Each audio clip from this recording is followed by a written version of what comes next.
Say that out loud. The one who seeks finds. And just tell the person next to you, the one who seeks finds. You may be seated. The one who seeks finds. Isn't that the truth? The one who seeks finds. And I need to point out something to you from the background of the text that is not boring. Always when I go, let's get a little background, some people check out. They wait till I tell a story or talk about getting my kids a dog or something. And then they perk up. Or when I say something that rhymes or starts with all the same letters. I'm not even going to put my points on the screen today. You'll have to find them in the message.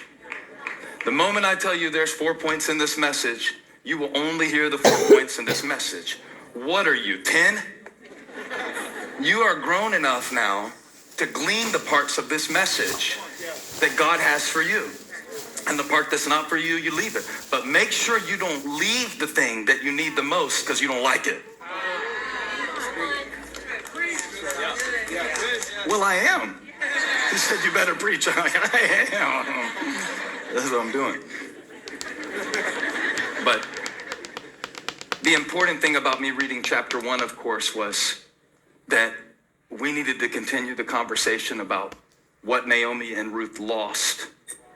Because without understanding what they lost, it'll have very little relevance to our lives if we also feel like we're at a loss. Now, you could be at a loss for words. You can be at a loss for money. You can be at a loss for knowledge. And so, it doesn't necessarily have to be, oh, I lost my husband. I lost my sons. But one thing about this lens you have to admit is that it doesn't get much worse. You already left your homeland because of a famine. That was what happened in chapter 1, verses 1 through 3.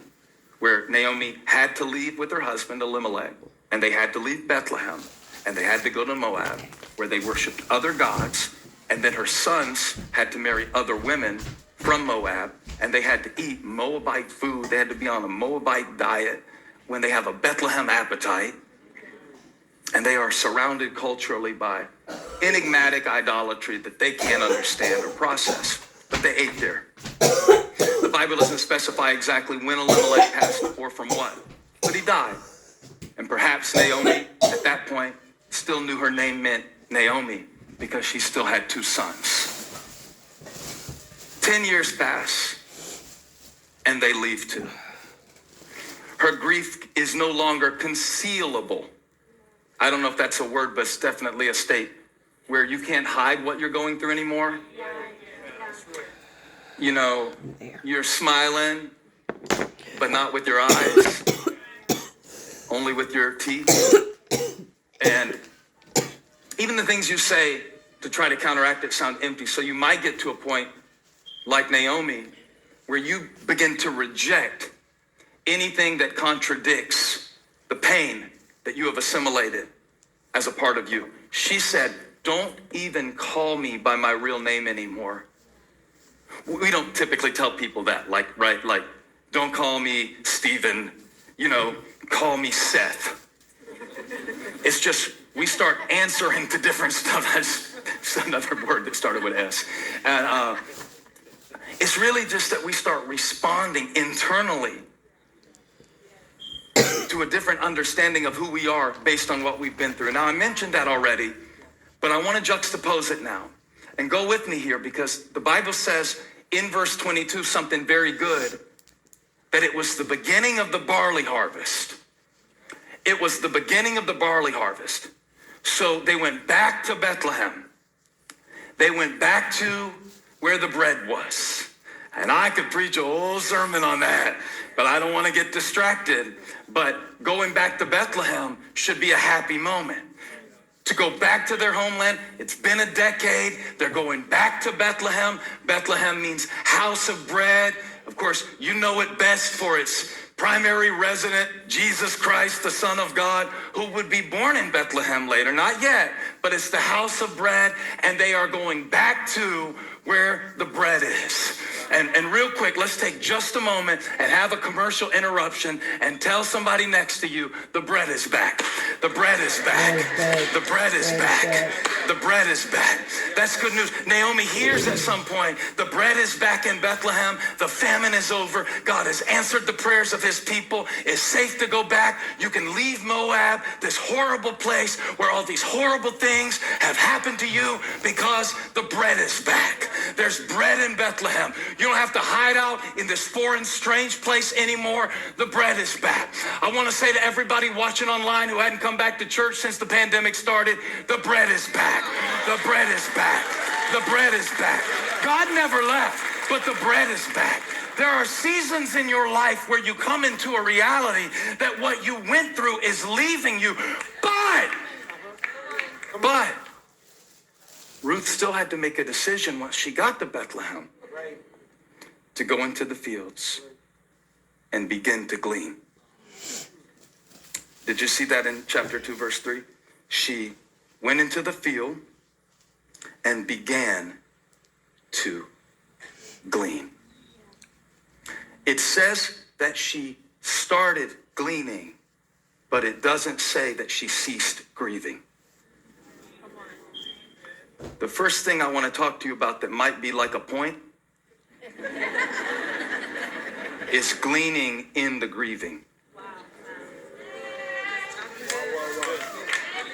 That's so good.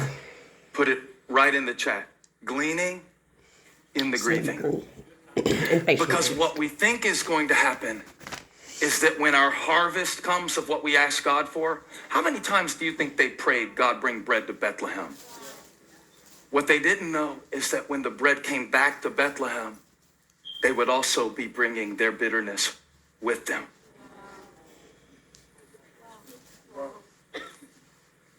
Gleaning in the grieving. We think God's going to bless me and I'm going to feel better. That's how I'll know I'm blessed. Come on.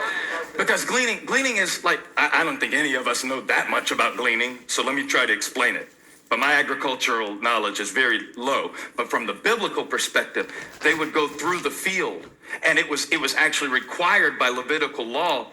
And you can check this out in Leviticus 19, because I know you've been looking for an excuse to dive into the book of Leviticus. So you could go to the 19th chapter of the book of Leviticus and read about how they commanded them in the law. They said, when you're gathering your crops, the wealthy landowners, you have to leave a little on the edges. And if you don't pick something through the first time, you don't get to go back through and pick it up again. That's for the gleaners. Who are these gleaners? The gleaners consist of three categories. It's the destitute or the poor, it is the widows, and it is the foreigners. Ruth is all three. She is uniquely qualified through her disadvantages to go through the field and glean. So we keep thinking it takes stuff that it really doesn't take for God to provide for us. You know, our educational level. But if you're good at gleaning, it doesn't mean that you have stopped grieving. There is no indication. I defy you to find it in the text. You can seek and you won't find. Where Ruth danced and Naomi high-fived her, you won't find anything in the text that suggests that the sadness ceased. But the bread was there. But so was the bitterness. That's why I told you last week, almost as a warning, it will come together. The biggest blessing of your life might come at the worst time. You can have a great blessing at a horrible time. Truly, surely. You know, believe me, have some kids. I mean, they're a blessing from the Lord, right? But they will walk in and want to talk to you at the worst times. They never come talk to you after you wrote in your journal this morning and prayed to Jesus and asked the Lord, God, give me an opportunity today to speak wisdom into the next generation. God, I just want to train up my children in the way that they should go. It's going to be when you are tripping over something that was on your schedule that day that you are going to have the opportunity to glean. Watch this. Glean doesn't mean the field is full and you just go through picking. Glean means that you notice what was left on the ground that somebody else didn't even see. So pop quiz. Are you good at gleaning? On a scale of 1 to 10, how good are you at gleaning? What do you mean, preacher? I mean, how good are you at taking a regret in your life and by the Spirit of God turning it into a lesson and recognizing it maybe as the hand of God, even though you don't call it that? Are you good at that? Because I am not a graduate level gleaner. Truth be told, God is teaching me to glean every single day. And I just started back 2 weeks ago doing my gratitude journal again. I stand up here about once a year and I say, y'all keep a gratitude journal. I do it for 2 weeks. And then I forget to glean. And so what usually has to happen to me is I have to get to a point of so much anxiety in my life and so much worrying about stuff that's stupid and doesn't matter, and so much of being mad about stuff that, you know, other people said or did or didn't say or didn't do or going to do, maybe do, hypothetically do in the future at some point, that I'm trying to, you know, sitting there all tied up in knots about things I'm going through. And so I just started back to practice a few weeks ago. I have got to start my day with caffeine because I can't glean without caffeine. It came to me on the spot. I just went with it. I love y'all so much. But the thing about that is it causes me to go back through my day and see what things I got to do that I thought I had to do. And I need that constant training. I can't just do that once a week. Maybe you get all you need of that on Sunday. You know, once a week I come and I worship God and I thank him for all he's done. I can't do it 6 days without him. I can't. Because if I do, grief will overtake gleaning. You don't live to be 42 and not have tears in the fiber of your faith. You know, you don't pastor a church that just grows and grows and not lose a lot along the way. You don't believe with faith and expectation. I know you know what I'm talking about. You don't live this long and not have some grief. The thing that really arrested my attention, and I hope you see it. I don't know if you look for it, you'll see it in the text. That it doesn't say that they stopped grieving in order to start gleaning. And I want to set you free. That you might not feel better yet. That has nothing to do with God's hand on you or not. When it said, I love this. It said there was a man named Boaz on their side. They didn't know that yet. Read it in the text. It says they had a relative named Boaz. Naomi knew about Boaz. She didn't know he was still around.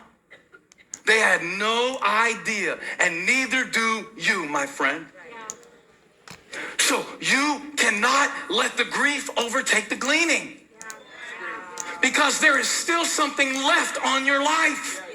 There is still something left in your life. In the process of gleaning, I mean, you got to go through the field.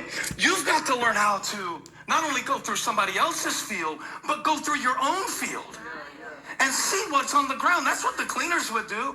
They would follow behind. You could either follow at a distance, or if you got special permission, you could glean among the sheaves. That means you could get close. You could get more than 6 feet close to the sheaves, and whatever fell out, you could grab that too. And they didn't have the permission to lay a hand on you because you were gleaning among the sheaves. And that means you get to stay close to the reaper. And that's what Ruth wanted. She said, I want to glean behind the reapers, among the sheaves, and just let me see what they miss, because I can live on what they miss. You will meet somebody every once in a while that is so good at gleaning, it'll make you feel guilty over how grumpy and gripey and ridiculous you are. Speaking from personal experience, I meet people all the time going through things that would grieve me so much because I know my tolerance level. You know, people say, I have a high pain tolerance. That's a sign they don't, right? True story. Chunks used to be a physical therapist.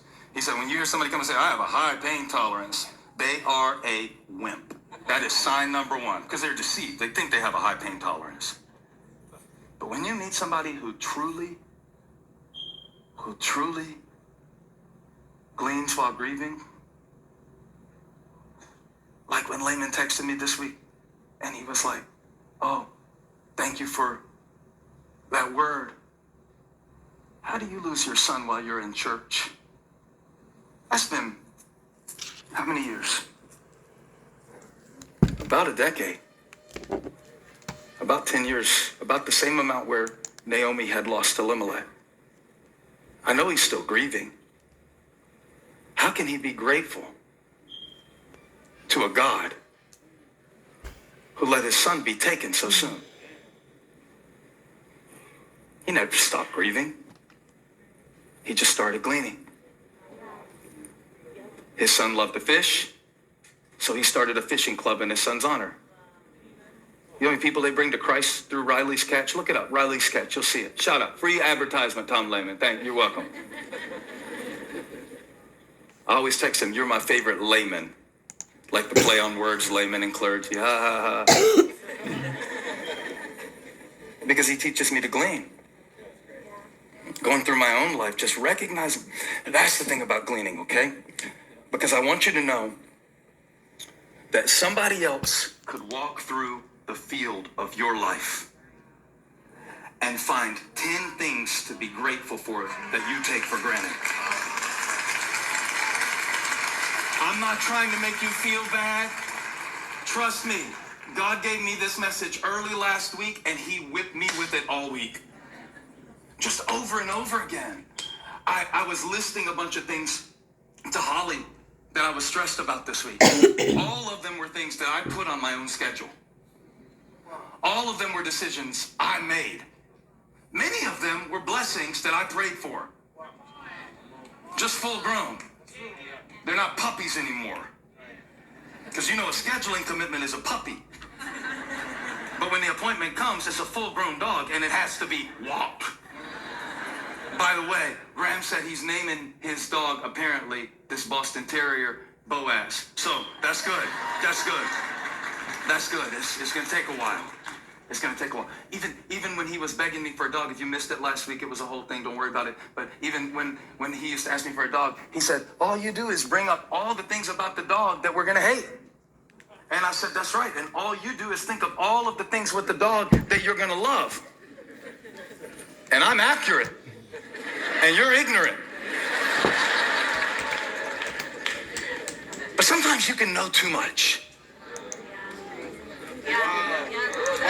Sometimes you can know too much to where you get in a point where you stop looking for the Lord. Don't call me Naomi. Call me Mara. Now, when you name yourself bitter, Mara, you become magnetic for Mara.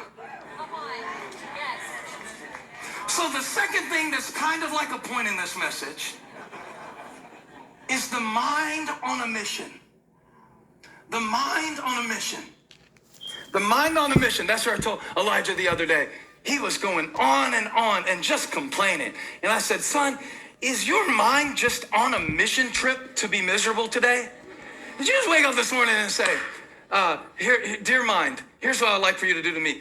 for me today. You fascinating computer called the human brain. I want you to collect everything that I can be stressed about and sad about today and put it all in one big pile. I am gleaning everything today that I can feel terrible about. I don't want any good thoughts. I don't want any grateful thoughts. I'm going straight to Misery Incorporated. Call me Mara. And I asked him that. I said, did you just wake up today and tell your mind, we're going on a mission today. We are going to find misery. Wherever we can find it, we will nurture it in its various forms. If we see potential misery, we will feed it. We will nurse it at our breast until it becomes full-grown misery. We will look for offense and we will nurse it at our bosom until it becomes full-grown resentment, until it takes over and we are depressed at the end of the day, praying for God to give us peace.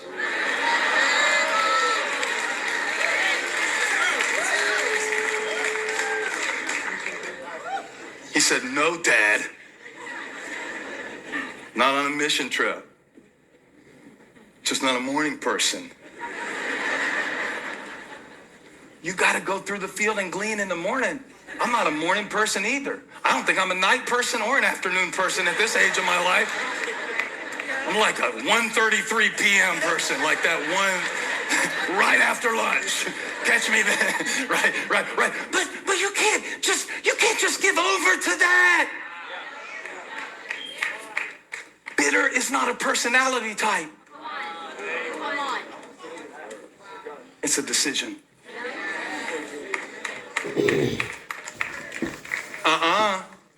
She had no choice but to be bitter. Look what she went through. Ruth lost her husband too. And she said, go let me glean. Are you good at gleaning? You know, gleaning mentally. Let's break this down a little bit, okay? Because if we keep this in the fields of Bethlehem, I really don't think it'll do you that much good at your job. If we could break this right down to where you live, I kind of want to know, what are you even looking for right now while you're listening to me preach? Some of you are just looking for the words in conclusion. Right? It's the strangest thing. It's the strangest thing to me. Two people can come to the same church. The same church. And it's not like they're sitting even that far apart on the same row. Hear the same sermon. And one of them 6 months later say, it was that day when Pastor stood up there looking good in his suit. He's having fun, man. But I don't even remember what he was wearing. I remember he said that there's bread in Bethlehem. But he mentioned about bitterness. And he talked about gleaning. And I put a practice in my life that day. I decided that I need to get good at gleaning. Because I'm good at grumbling naturally. Nobody has to train me for that.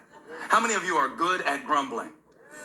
How many of you are Olympic level grumblers? If we sent a recruiter through this church seeking for the gold medal grumbler, raise your hand right now. Oh, I mean, I could turn anything into a gripe. Watch me. I'm real good at this. I can do joy judo. God can send something to bless me and I'll turn it into an attack. It's like this reverse gratitude thing. I got a knack for it. I got a knack for it. The church used to be full sometimes and I would be like, this is unacceptable. Where are the first time guests gonna sit? And the staff would be looking at me. This was years ago. I'm much better than this now. But they'd say, can we have 5 minutes to be happy that the church was full? No, we gotta fix it. Right now, where's the guest gonna be? I told people to bring their friends to Easter and the church is full and there's nowhere for them to sit. Because I am good at gleaning things to be anxious about.